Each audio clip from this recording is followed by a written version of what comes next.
ముందుగా నన్ను ఈ స్థలంలో నిలవబెట్టిన దేవాది దేవునికి నా నిండు వందనాలు చెల్లిస్తున్నాను. అలాగే మన ఆత్మీయ జనకులు ఫాదర్ ఎం దేవదాసయ్య గారికి నా నిండు వందన రెండవ రాకడ మరణాతలు చెల్లిస్తున్నాను. అలాగే నాకు ఈ అవకాశం ఇచ్చిన బైబిల్ మిషన్ ప్రెసిడెంట్ అయ్య గారికి, వైస్ ప్రెసిడెంట్ అయ్య గారికి, సెక్రటరీ అయ్య గారికి, జాయింట్ సెక్రటరీ అయ్య గారికి నా నిండు వందన మరణాతలు చెల్లిస్తున్నాను.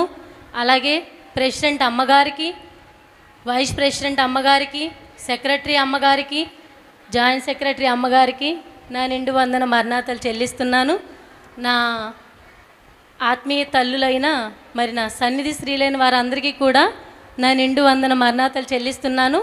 కూడి వచ్చిన మీ అందరికీ మరణాత మరణాత మరణాత. దేవుని వాక్యంలోనికి వెళ్దాము.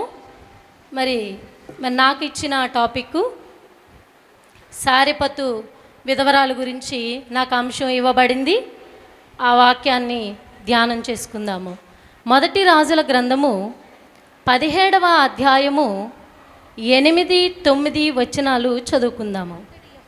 మొదటి రాజుల గ్రంథము 17వ అధ్యాయము 8-9 వచనాలు. అంతటి యెహోవా వాక్కు చదవను. అతనికి ప్రత్యక్షమై ఇలాగు సెలవిచ్చెను, నీవు సీదోను పట్టణ సంబంధమైన సారెపెతు అను ఊరును పోయి అచ్చట ఉండుము.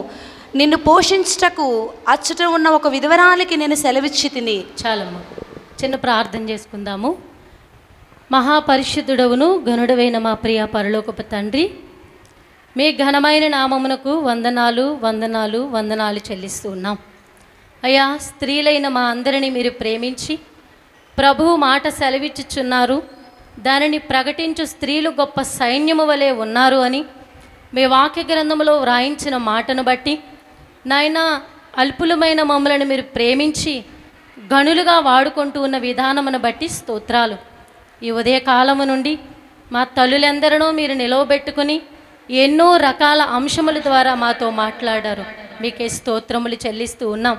ఈ సమయంలో దీన మట్టి పురుగును వట్టి పాత్రను బలహీన ఘటముగా నిలువబడిన నన్ను మరుగుపరిచి మీ ఆత్మతో నింపి నడిపించి మీరే మాట్లాడి మమ్మలను బలపరచుమని మాట్లాడుటకు సిద్ధముగా ఉన్న యేసు నామమున అడిగి వేడుకొనుచున్నాము తండ్రి, ఆమేన్. తెలివిని గలిగించు నన్ను దివ్యగా వెలిగించు, తెలివిని గలిగించు నన్ను దివ్యగా వెలిగించు, నీ కలిగిన భాగ్యము నా స్థితి మీద కంటికి చూపించు, నీ కలిగిన భాగ్యము నా స్థితి మీద కంటికి చూపించు. దైవాత్మరము నా కన్నున వ్రాయుము, నా జీవనాంతము నీతో క్రింద చేరి వసించును, నా జీవనాంతము నీతో క్రింద చేరి వసించును. దైవ దీవెన కూడిన మన ఎల్లరకు కలుగునుగాక. పరిశుద్ధాత్మ దేవుడు ఈ వాక్యములో నుండి మనతో మాట్లాడి మనలను బలపరచునుగాక. ఆమేన్. మరి వాక్యంలోనికి వెళ్తే మొదటి రాజుల గ్రంథము 17వ అధ్యాయము 8-9 వచనాల్లో మనం చదువుకున్నప్పుడు సారెపతు విధవరాలి గురించి వ్రాయబడింది. మొట్టమొదటిగా వీటికున్న అర్థాన్ని మనం తెలుసుకున్న తరువాత వాక్యంలోనికి వెళ్దాము. సారెపతు అంటే శుద్ధి చేయుట లేక కరిగించుట అని అర్థము. సీదోను దగ్గరనున్న సారెపతు అన్నారు కదండి. సీదోను అనగా వేట లేక పట్టుకొనుట అని అర్థము. ఏలియా అనగా యెహోవాయే నా దేవుడు అని అర్థము. ఏలియా గారిని దేవుడు ఒక వాగు దగ్గర దాక్కుని ఉండమన్నారు కెరీతు వాగు దగ్గర. కెరీతు అనగా లోయ అని అర్థము. లోయ అంటే శ్రమ అని అర్థము. తర్వాత కీషోను వాగు దగ్గర ఆయన బలిచ్చారు, వారందరినీ చంపేశారు కాబట్టి కీషోను అనగా వంకర టింకరగా ఉండుట అని అర్థము. ఇవన్నీ రాసుకున్నారు కదండి. సరే, ఇప్పుడు మన అంశంలోనికి వెళ్ళినట్లయితే ఇక్కడ అంతటా యెహోవా వాక్కు అతనికి ప్రత్యక్షమై ఇలాగు సెలవిచ్చెను. ముందు ఈ సారెపతు విధవరాలి గురించి మనం తెలుసుకోవాలంటే ముందొక ఆయన గురించి మనం తెలుసుకోవాలి. అక్కడ ఉన్నటువంటి ఏలియా గారి గురించి, ఈ ప్రవక్త గారి గురించి మనము కొద్దిగా తెలుసుకున్న తరువాత మరి ఈ అమ్మగారిని మనం జ్ఞాపకం చేసుకుందామండి. ఈ ఏలియా గారు ఈ 17వ అధ్యాయము ప్రారంభములో గిలాదు కాపురస్తుల సంబంధియును తిష్బీయుడైనటువంటి ఏలియా ఆహాబు నద్దకు వచ్చి మాట్లాడిన మాట, నేను ఎవని సన్నిధిని నిలవబడి ఉన్నానో ఆ యెహోవా జీవము తోడు అని మాట్లాడినటువంటి మాట ఈ వచనములో మనకు కనబడుతూ ఉంది. ఏలియా గారి యొక్క సన్నిధి అనుభవము ఈ అధ్యాయములో మనకి కనబడుతూ ఉంది.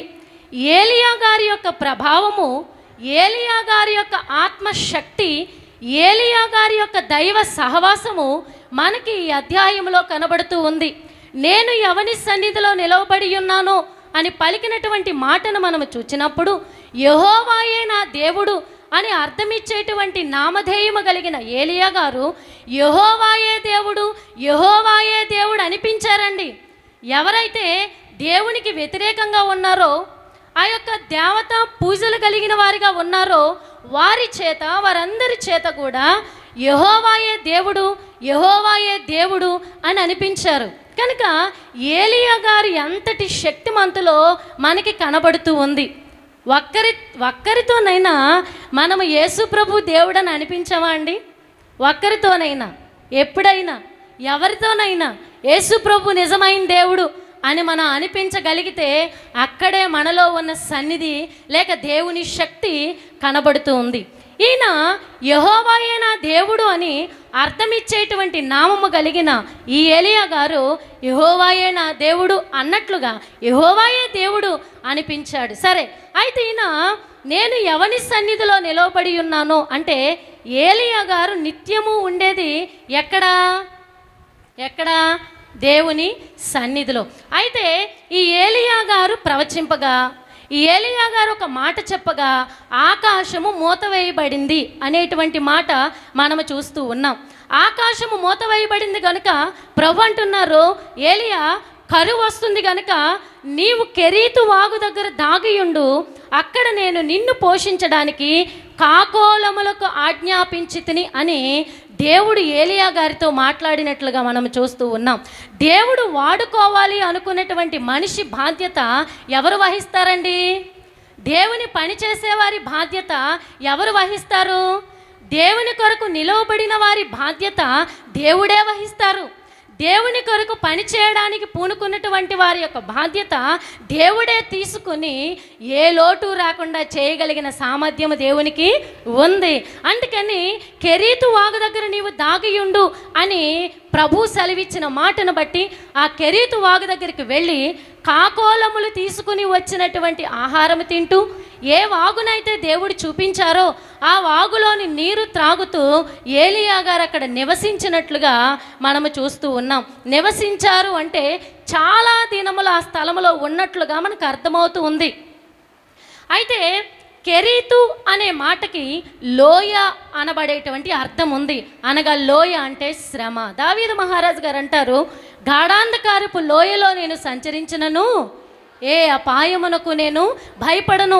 అనగా లోయలో శ్రమలో అపాయములున్నవి, లోయలో భయములున్నవి, లోయలో ఆదరణ లేని పరిస్థితులున్నవి, లోయలో శత్రువుల ప్రభావం ఉంటుంది, లోయలో చీకటిగా ఉంటుంది, లోయలో నిలబడలేనటువంటి పరిస్థితులలో ఏలియా గారిని దాగి ఉండమని దేవుడు చెప్పారనగా, క్రైస్తవ సంఘము లేక వధువు సంఘము ఎక్కడ దాక్కుంది ఇప్పుడంటే శ్రమలలోనే. అందుకే పరమగీతముల గ్రంథములో బలురక్కసి చెట్లలో వల్లి పద్మము వలె నాకు కనబడుతుంది నా ప్రియురాలు అని ప్రభువు మాట్లాడుతున్నటువంటి మాటను మనము చూస్తూ ఉన్నాం. బలురక్కసి చెట్లు అనగా ముండ్లు, అనగా శ్రమలు. శ్రమల మధ్యలో నా ప్రియురాలు కనబడుతూ ఉంది, సిద్ధపడినటువంటి వధువు సంఘం కనబడుతూ ఉంది. అంటే ఇప్పుడు సంఘం ఎక్కడుంది? సంఘం ఎక్కడుందండి? సంఘం ఎక్కడుంది? శ్రమలలో. అవునా? శ్రమలలో దాగి ఉన్నటువంటి ఈ సంఘమును ఆదరించడానికి మన ప్రాణప్రియుడైనటువంటి యేసుక్రీస్తు ప్రభువారు ఏ బలురక్కసి చెట్లలో వల్లి పద్మముగా ఉన్నదో ఆ పద్మమును కాపాడేటువంటి కాపరి అయినటువంటి యేసుక్రీస్తు ప్రభువారు ఈ సంఘము దగ్గరే ఉంటారు. ఉంటారా? ఉండరండి? కెరీతు వాగు దగ్గర ఏలియా గారు తినడము, త్రాగడము, పండుకోవడమేనా ఆయన చేసిన పని? ఏం చేశారు? నేను ఎవని సన్నిధిలో నిలవబడి ఉన్నానో అంటే ఏలియా గారు సన్నిధిపరుడు. ఏలియా గారు ఎవరు చెప్పండి? సన్నిధిపరుడు. ఏలియా గారు ధ్యానపరుడు. ఏలియా గారికి దేవునితో మాట్లాడే అనుభవం ఉంది, దేవుని స్వరాన్ని వినే అనుభవం ఉంది, దేవుని స్వరూపాన్ని చూచేటువంటి అనుభవం ఉంది, అనేకులను దేవుని వైపు త్రిప్పగలిగినటువంటి సామర్థ్యత ఉంది. ఏలియా గారికి ఆకాశము మూయగలిగినటువంటి తాళపు చెవి ఆయన చేతికి ఇవ్వబడిందట. అలాగే తెరవగలిగినటువంటి తాళపు చెవి కూడా మరి ఏలియా గారికి ఇవ్వబడిందట. అనగా శక్తి, అధికారము.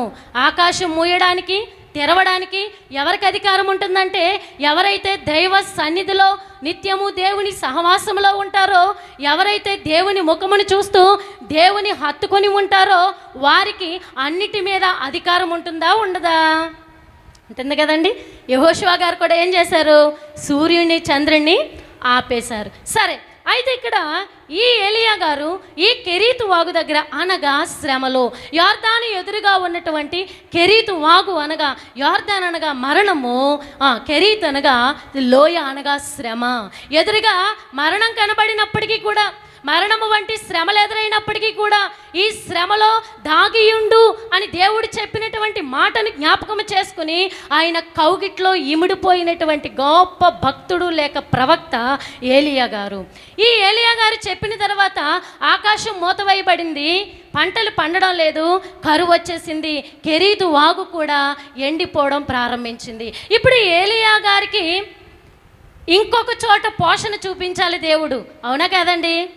తన భక్తుడు ఆకలితో ఉండకూడదు. బైబిల్లో ఒక మాట ఉంది, సింహపు పిల్లలైనా, అడవిలో సింహపు పిల్లలైనా ఆకలితో ఉంటాయేమో కానీ దేవుణ్ణి ఎరిగిన వారు, కలిగిన వారు, దేవుణ్ణి నమ్మిన వారు, దేవుని మీద ఆనుకున్నవారు ఎప్పటికీ కూడా ఆకలితో ఉండడం అనేది జరగని పని. అవునా కదండి? కనుక దేవుని పిల్లలమైనటువంటి మనము దేవుని మీద ఆనుకున్నాము గనుక దేవుడు మనల్ని పోషిస్తున్నారు.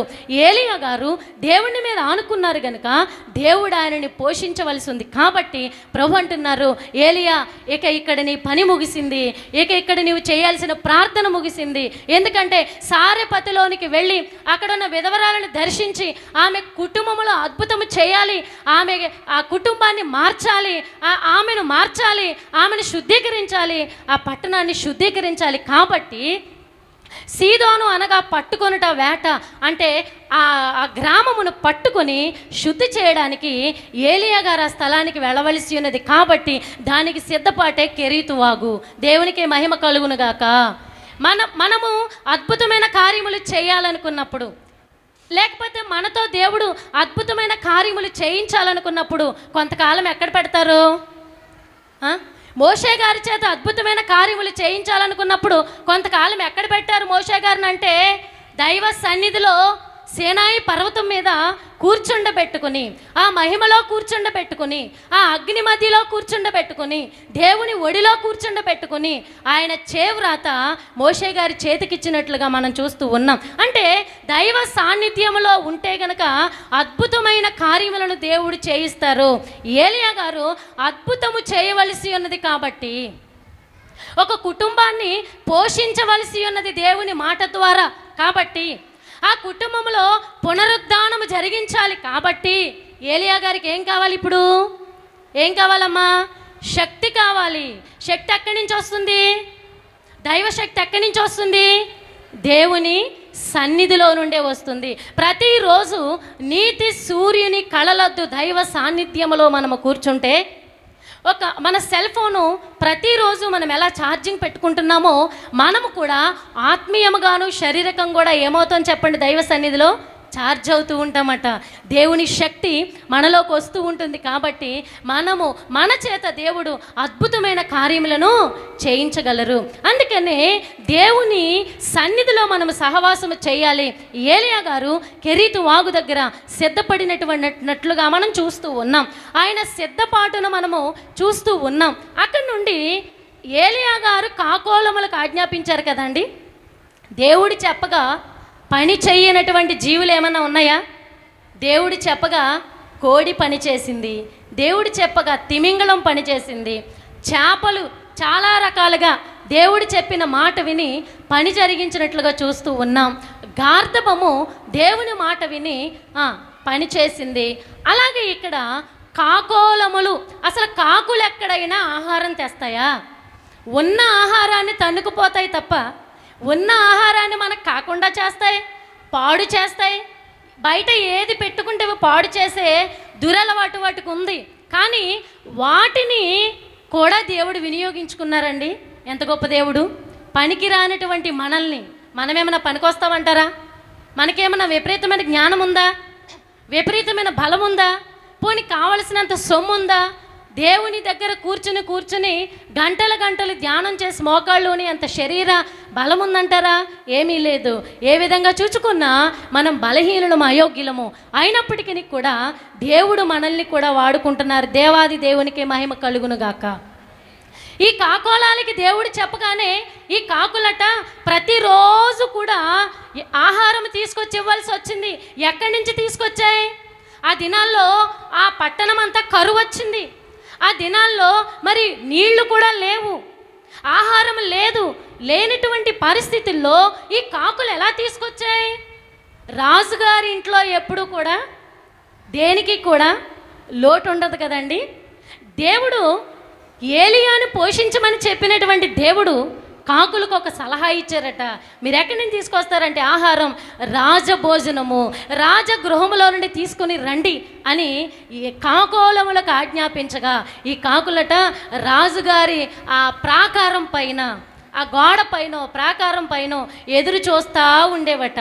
ఎప్పుడైతే ఈ వంటశాలలో నుండి రాజమందిరంలోనికి ఆహారం వెళ్తూ ఉంటుందో ఆ పైన ఆ కనబడేటువంటి ఆహారమును, ఆ మాంసపు ముక్కలను తీసుకుని వాటి కాళ్ళతో తన్నుకొని తీసుకుని వెళ్ళి ఎవరికి పెట్టేవట? ఎవరికి పెట్టేయండి? ఏలియా గారికి. దేవునికి మహిమ కలుగునుగాక. కాకోలముల చేత పోషించిన దేవుడు ఇప్పుడు ఒక విధవరాలి చేత పోషించడానికి నిర్ణయించుకున్నారు.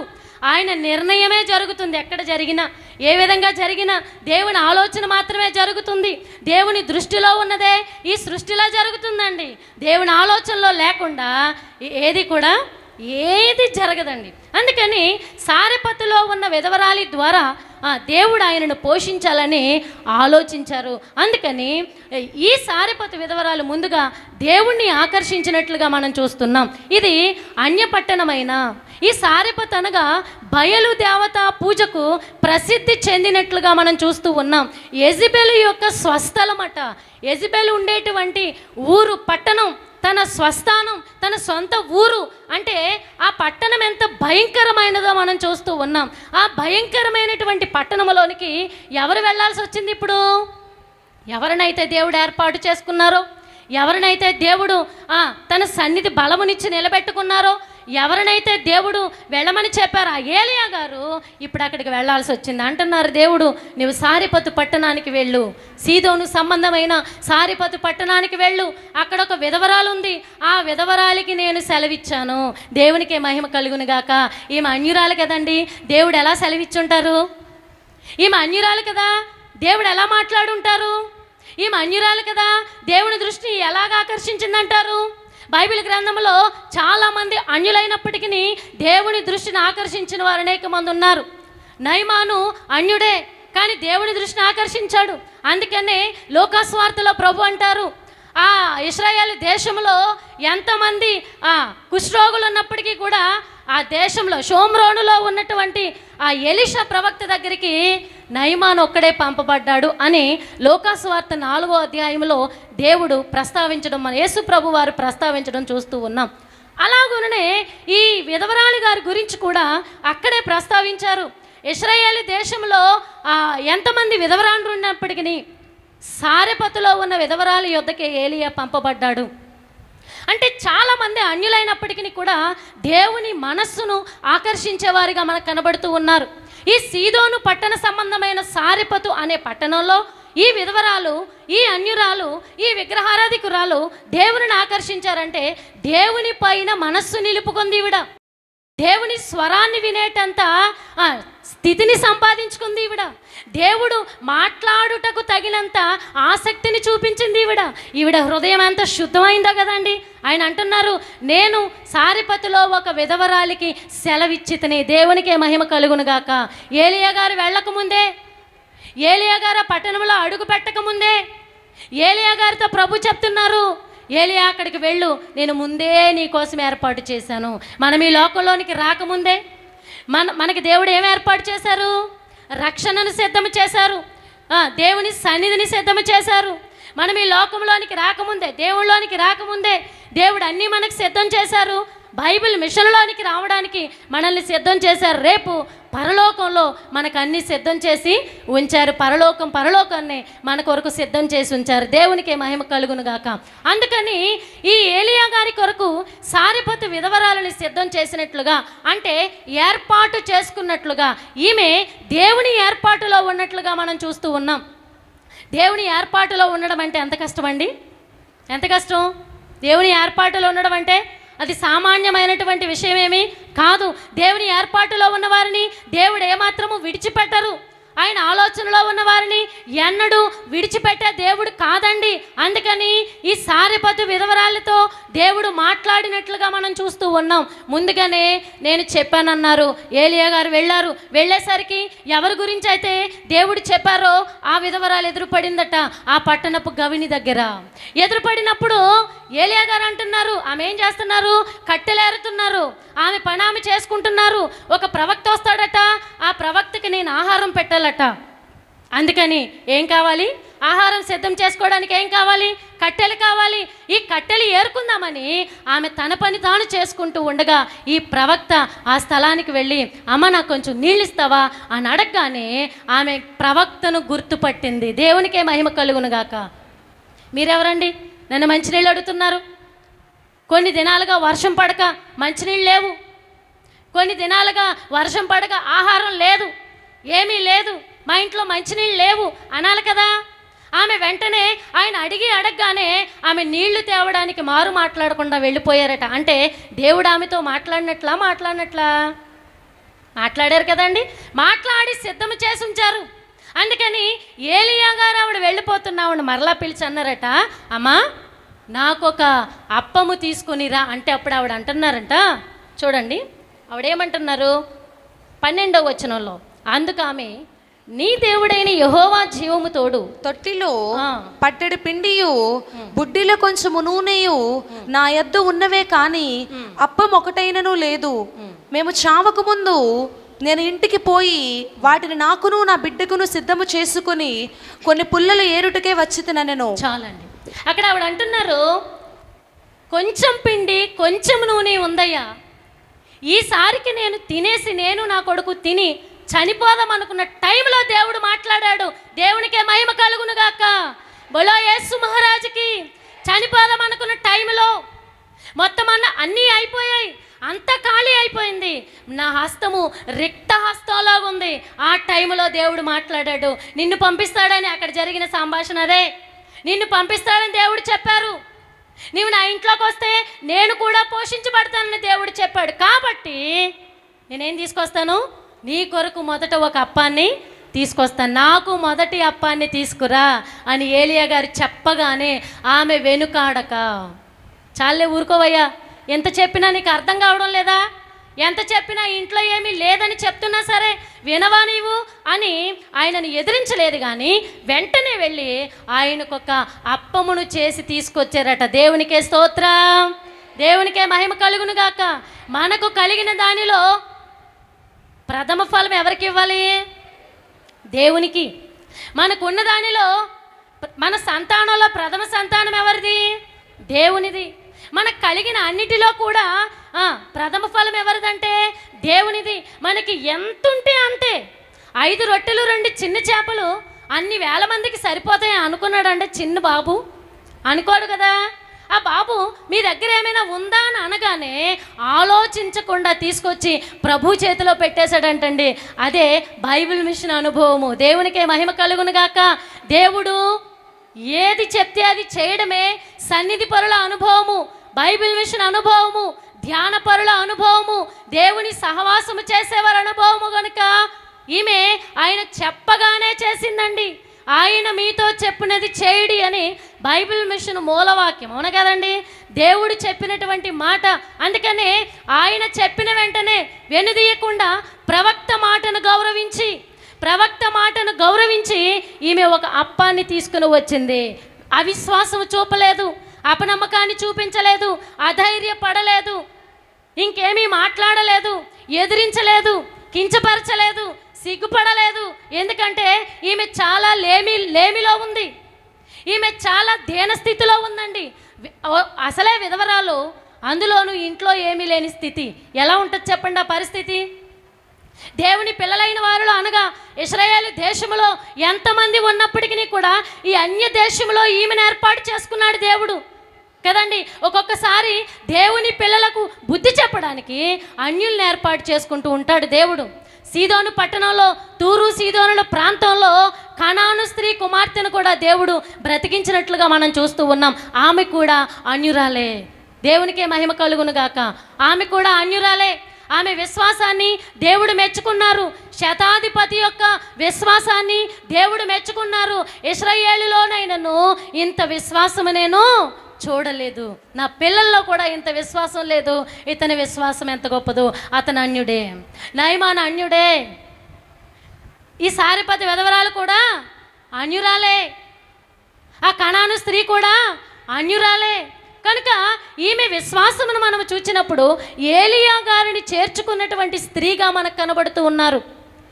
ఏలియా గారిని చేర్చుకుని ఆయనకు ఆహారము పెట్టినటువంటి స్త్రీగా మనకు కనబడుతూ ఉన్నారు.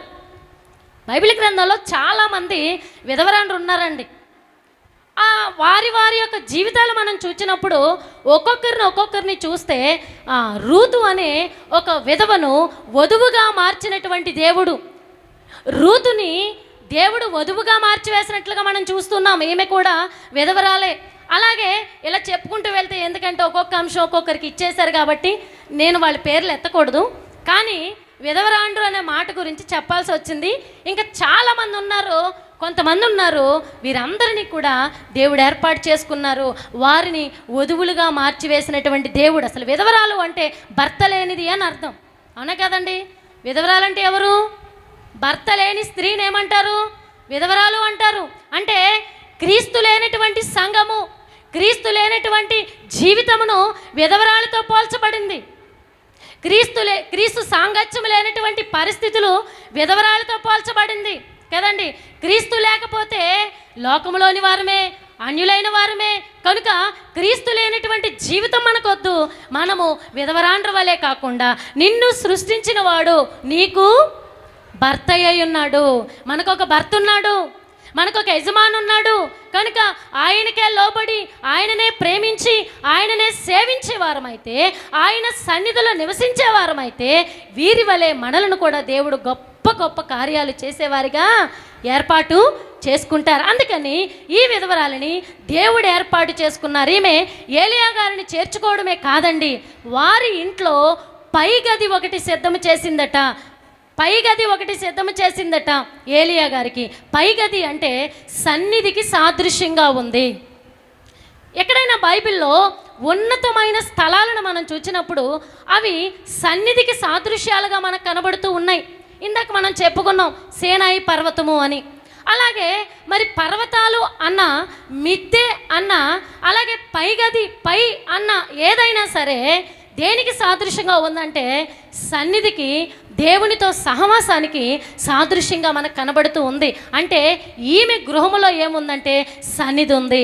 ఈమె గృహములో దేవునికి లోబడేటువంటి స్థితి ఉంది. ఈమె అంతరంగములో దేవుని ఆకర్షించేటువంటి స్థితి ఉంది. దేవుని మాట విని దేవునికి లోబడి దేవుణ్ణి ప్రేమించేటువంటి స్థితి ఉంది. అన్యురాలైన దేవుని గురించి విన్నది. రాహాబు కూడా అంతే కదండి. దేవుని గురించి విన్నప్పుడు నా గుండెలు అవిసిపోయాయి అని ఆమె చెప్పినట్లుగా, దేవుని గురించి విన్నప్పుడు దేవుని యందు విశ్వాసం ఉంచిన వారు అనేక మంది, వారు అన్యులైనప్పటికీ, రాహాబు కూడా ఎవరు చెప్పండి, అన్యురాలైనప్పటికీ, యెరికో అనబడే శాపగ్రస్తమైనటువంటి పట్టణంలో ఆమె నివాసము చేయించు ఉన్నప్పటికీ, భయంకరమైన వ్యభిచారములో ఆమె ఉన్నప్పటికీ కూడా ఆమె దేవుని గురించి విన్నప్పుడు దేవుని యందు విశ్వాసం ఉంచిన స్త్రీగా మనం చూస్తూ ఉన్నాం. అవునండి. రాహాబను నీలామాహ అంటరాని వేశ్య నరుడా, రాహాబను నీలామాహ అంటరాని వేశ్య నరుడా, ఆహాయని నీతి క్రియలు చేయగా నాదు వంశమునలంకరించెగదా, భయము నొందనేలా దైవ భక్తి కుదురలేదా నరుడా.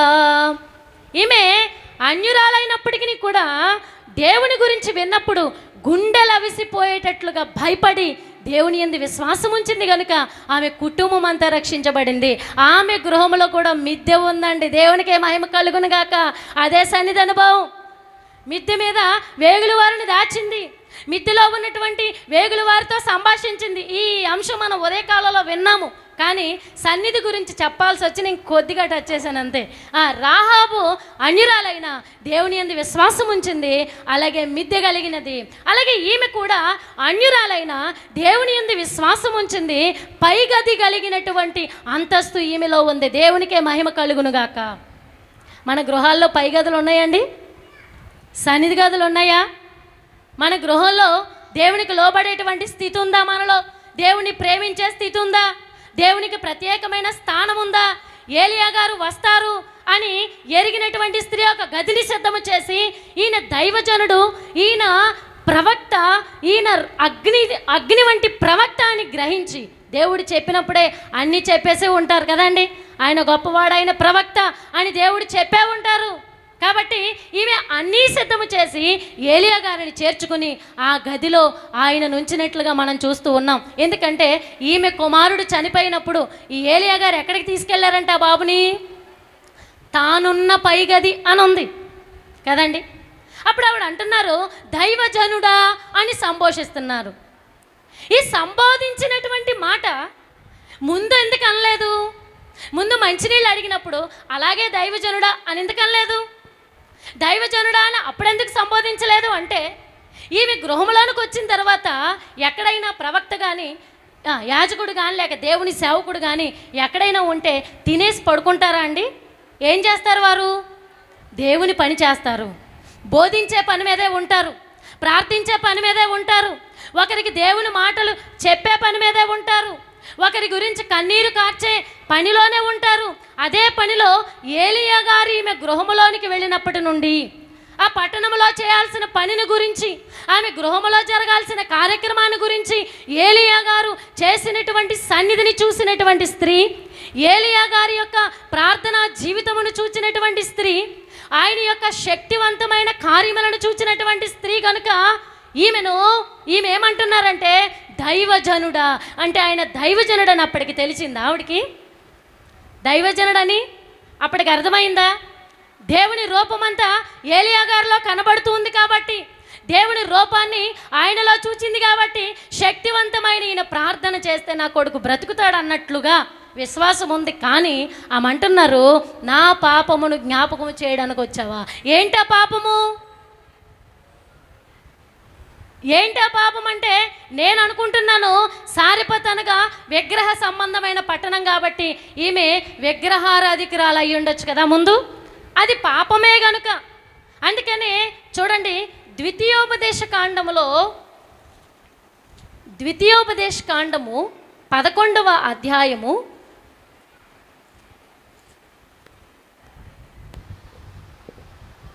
17వ వచనంలో, లేని ఎడల యెహోవా మీ మీద కోపపడి ఆకాశమును మూసివేయును, అప్పుడు వాన కురియదు, భూమి పండదు. చదవమ్మా. యెహోవా మీకు ఇచ్చుచున్న ఆ మంచి దేశమును ఉండకుండా మీరు శీఘ్రముగా నశించెదరు. చాలమ్మా. ఇక్కడ అంతకు ముందు మాటల్లో మనం చూసినప్పుడు, మీరు విగ్రహారాధన చేస్తే గనుక ఆకాశము మూత వేయబడుతుంది అని మోషే గారి యొక్క ప్రవచనం ఇక్కడ మనకు కనబడుతుంది. ఆకాశం మూత వేయబడుతుందంటే విగ్రహారాధన అనేది పాపము, అవునా కాదండి? అంటే నా పాపము నాకు జ్ఞాపకం చేయడానికి వచ్చావా? నేను పాపినని నాకు అర్థమయ్యేలా చేయడానికి వచ్చావా? అందుకే నా కొడుకు చనిపోయాడా అని చెప్పి ఆమె కన్నీరు కార్చినప్పుడు ఏలియా గారు ఆ బిడ్డ నా చేతిలోకి ఇయ్యమ్మా అని చెప్పి ఆ చేతిలోనికి తీసుకుని తానున్న పై గదిలోనికి వెళ్ళారు. జీవము లేనటువంటి ఆ కుమారుని తీసుకుని జీవము గల దేవుని సన్నిధిలోనికి వెళ్ళారు. జీవము లేక పడి ఉన్నటువంటి జీవశవములా ఉన్నటువంటి ఆ కుమారుని తీసుకుని జీవము పొయ్యగలిగిన దేవుని దగ్గరికి వెళ్ళారు. జీవానుగ్రహము కలిగినటువంటి, అంటే జీవమును అనుగ్రహించగలిగినటువంటి దేవుని సన్నిధిలోనికి వెళ్ళారు. దేవుని సన్నిధిలో ఏముంది? జీవముంది. ఉందా లేదండి? అందుకని ఆ స్థలంలోనికి వెళ్ళిన తరువాత ఆయన ప్రార్థన చేయగా, నన్ను చేర్చుకున్న ఈ విధవరాలికి ఇలా ఎందుకు జరిగింది నాయన అని ఏలియా గారు కన్నీరు కార్చి ప్రార్థన చేసినప్పుడు ఆ కుమారుడు బ్రతికినట్లుగా మనం చూస్తూ ఉన్నాం. అసలు ఏలియా గారు ఈ ఆకాశమును ముయ్యడానికి గల కారణం అదే. మోషే గారి ప్రవచనం నెరవేరాలి. ఆ తర్వాత అధ్యాయాల్లో యెహోషువ గారి ప్రవచనం నెరవేరిందండి. యెహోషువ గ్రంథంలో 6వ అధ్యాయంలో ఉంటుంది చూడండి. ఆ కాలమున 6వ అధ్యాయం 26వ వచనం 27వ వచనంలో, ఆ కాలమున యెహోషువ జనుల చేత శపథము చేయించి వారికి ఇలాగూ ఆజ్ఞాపించెను, ఎవడు యెరికో పట్టణమును కట్టించు పూనుకొనునో వాడు యెహోవా దృష్టికి శాపగ్రస్తుడగును. వాడు దాని పునాది వేయగా వాని జ్యేష్ఠ కుమారుడు చచ్చును, దాని తలుపులను నిలువనెత్తగా వాని కనిష్ఠ కుమారుడు చచ్చును. చాలమ్మా. దాని నెరవేర్పు చూడండి. 1 రాజుల గ్రంథం 16వ అధ్యాయంలో 34వ వచనంలో, అతని దినములలో బేతేలీయుడైన హియేలు యెరికో పట్టణమునకు కట్టించెను. అతడు దాని పునాది వేయగా అబీరాము అను అతని జ్యేష్ఠ పుత్రుడు చనిపోయెను. దాని గౌరులనెత్తగా సెగూబు అని అతని కనిష్ఠ పుత్రుడు చనిపోయెను. ఇది నూను కుమారుడైన యెహోషువ ద్వారా యెహోవా సెలవిచ్చిన మాట చొప్పున సంభవించెను. దేవునికే మహిమ కలుగును గాక. యెహోషువ గారి యొక్క ప్రవచనం నెరవేరిపోయింది, శిష్యుని ప్రవచనం. ఇప్పుడు మరి గురువు గారి ప్రవచనం నెరవేరాలి కదా. మోషే గారు యెహోషువ గారికి గురువు గారు కదా. మోషే గారు చెప్పిన ప్రవచనం ఏంటి? మీరు విగ్రహారాధన మానకపోతే ఆకాశం మూయబడుతుందని ఇందాక మనం చదువుకున్న ద్వితీయోపదేశ కాండంలో ఉంది. ఇప్పుడు ఆయన ప్రవచనాన్ని నెరవేర్చడానికి ఏలియా గారు పంపబడ్డారు. దేవునికే మహిమ కలుగును గాక. బైబిల్ గ్రంథంలో మోషే గారికి ఏలియా గారికి లింక్ ఉందా లేదండి? ఉందా లేదా? రూపాంతర కొండ మీదకి ఎవరెవరు వచ్చారు? మోషే గారు, ఏలియా గారు. అలాగే ప్రకటన గ్రంథంలో కూడా వారి పేర్లు ప్రస్తావించినట్లుగా మనం చూస్తాం, వారు వస్తారని. అలాగే ఇక్కడ మోషే గారి యొక్క ప్రవచనాన్ని నెరవేర్చడానికి దేవుడు ఏలియా గారిని పంపించారు. ఈ భయంకరమైనటువంటి ఈ విగ్రహారాధన కలిగిన ఈ పట్టణము ఎంతకు దేవునికి లోబడక ఉండడాన్ని బట్టి, దేవుణ్ణి సేవించక ఉండడాన్ని బట్టి, ఈ ఆహాబు రాజు యెజబెలుని వివాహం చేసుకోవడాన్ని బట్టి యెజబెలు విగ్రహాన్ని తీసుకుని వచ్చింది. ఈ విగ్రహారాధన తీసుకుని వచ్చింది. ఈ విగ్రహారాధన నిలిపివేయబడడం లేదు కాబట్టి ఆకాశం మూతవేయబడింది. దేవునికి మహిమ కలుగును గాక. ఇక్కడ దేవుని మనస్సు అందరికీ తెలియాలి, దేవుని శక్తి అందరికీ తెలియాలి. అందుకే ఏలియా గారిని దేవుడు పంపించారు. అందుకే ఆకాశం మూతవేయబడింది. అక్కడ దేవుడు పోషించడానికి ఒక స్త్రీని ఏర్పాటు చేసుకున్నారు. ఆమెయే సారెపతు విధవరాలు. కనుక ఈ ఏలియా గారి యొక్క శక్తిని మనము కూడా పొందుకోవాలంటే ఎక్కడికి వెళ్ళాలి?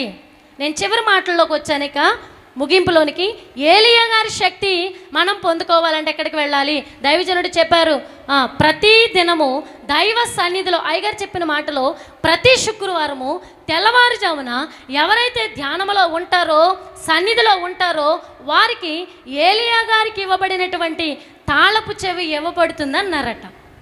అయితే శుక్రవారం అంటే వారానికి ఒక్కరోజే కాబట్టి పెద్ద కష్టమేమీ కాదు. కానీ మన దైవజనుడు ఇంకో మాట కూడా చెప్పారు, మనము ఇంకా ఎక్కువ శక్తిని పొందుకోవాలంటే ప్రతి దినము ఏం చేయాలి? దైవ సన్నిధిలోనికి వెళ్ళాలి, దేవుని సన్నిధిలో కనిపెట్టుకొని ఉండాలి. ఆయన ఏం చెప్తారో మనము వినే అంతస్తులోనికి రావాలి. సరేనండి, ఈ సన్నిధి స్థితిని అలవాటు చేయడానికే మన ఆత్మీయ తండ్రి గారు, ప్రెసిడెంట్ అయ్యగారు అన్ని సంఘాలలో పద్మాసు కార్యక్రమాన్ని జరిగించారు. అన్ని సంఘాలలో సన్నిధి కూటం ఉండాలి, అన్ని కుటుంబాలలో సన్నిధి కూటం ఉండాలి, అన్ని గృహాలలో కూడా సన్నిధి కూటం జరగాలి అని ఈ సన్నిధిని అలవాటు చేయడానికి పద్మాసు కార్యక్రమాన్ని మన తండ్రి గారు మన కొరకు ఏర్పాటు చేశారు. అవును కదండి? ఈ పద్మాసు కూటాల్లో అమ్మగారులు అందరూ కూడా సన్నిధిని గురించి బాగా చెప్పినట్లుగా మనం చూస్తూ ఉన్నాం. అలాగే ఈ సన్నిధిని మనము కూడా అలవాటు చేసుకున్నట్లయితే ఈ సారెపతు విధవరాలు ఎలాగైతే పైగది కలిగిన అనుభవాన్ని కలిగి ఉందో, పైగది కలిగినటువంటి అనుభవాన్ని బట్టి ఆ పైగదిలోనే తన కుమారుణ్ణి బ్రతికించుకుందో, తన కుటుంబంలో ఉన్న మరణాన్ని తరిమి కొట్టిందో, తన కుటుంబంలో పునరుద్ధానపు ఫలముని ఎలాగ పొందుకున్నదో, దేవుని ప్రియమైన పిల్లలారా, మనం అందరము కూడా దేవుని సన్నిధి అనుభవాన్ని కలిగి ఉన్నప్పుడు మనము కూడా పునరుద్ధాన ఫలాన్ని పొందుకుంటాం. అవునా కదా? పునరుద్ధాన ఫలాన్ని మనం పొందుకుంటామా? ఎప్పుడండి? దైవ సన్నిధి చేసుకున్నప్పుడు పొందుకుంటాం.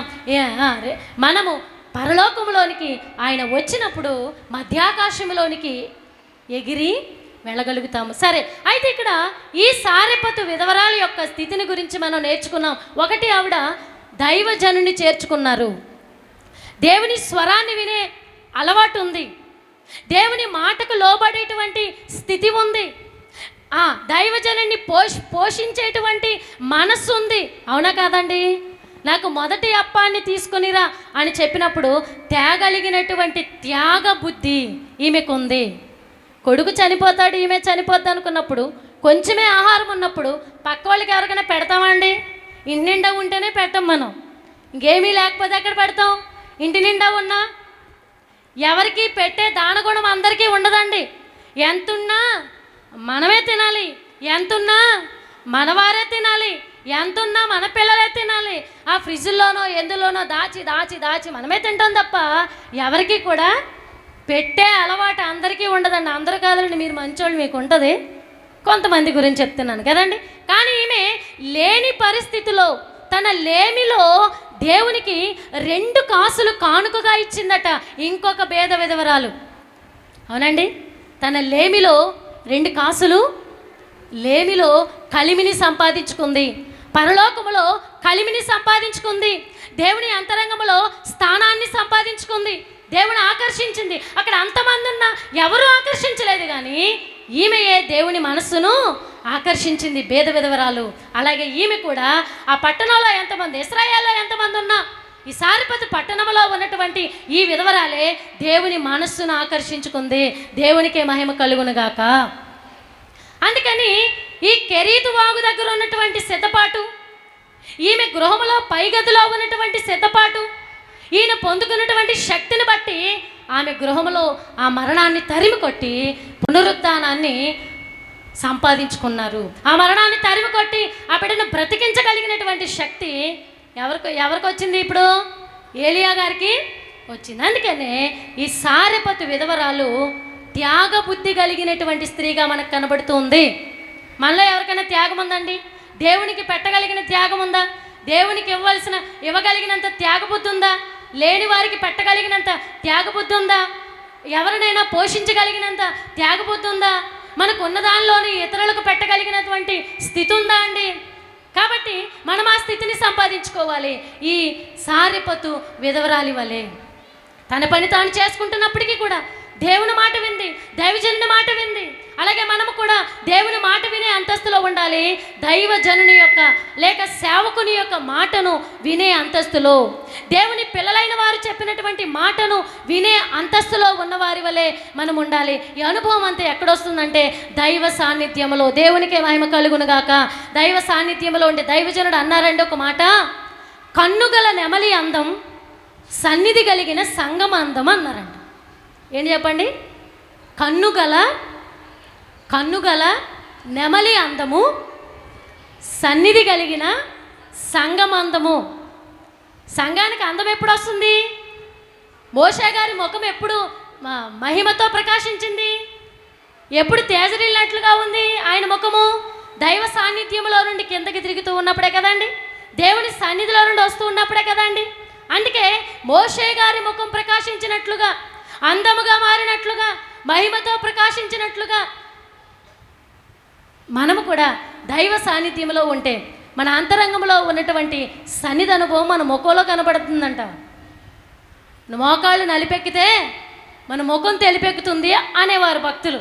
ఎందుకంటే వాళ్ళు అలా మోకాళ్ళ అనుభవం కలిగిన వారు కాబట్టి మనం అందరము కూడా దైవ సన్నిధి అనుభవాన్ని కలిగిన వారిగా ఉండాలి.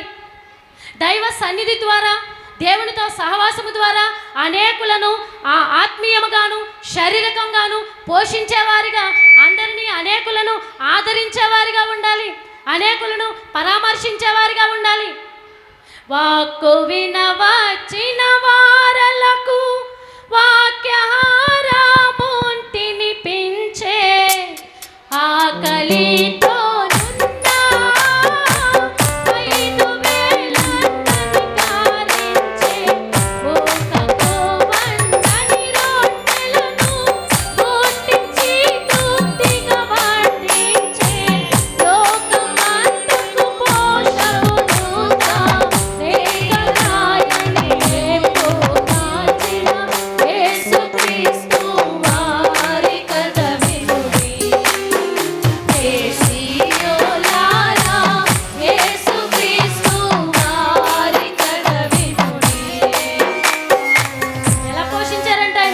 వాక్కు వినవచ్చిన వారులకు వాక్యహారాన్ని తినిపించి, ఆకలితో ఉన్న వారికి అప్పములు కవించి, తన దగ్గరికి ఆకలితో వచ్చిన వారికి ఆహారంతో తన అందరి కడుపులు నింపినటువంటి దేవాది దేవుని యొక్క బిడ్డలము గనుక మనము కూడా అందరినీ ముగింపు మాటల్లో చెప్తున్నాను ఒక మాట.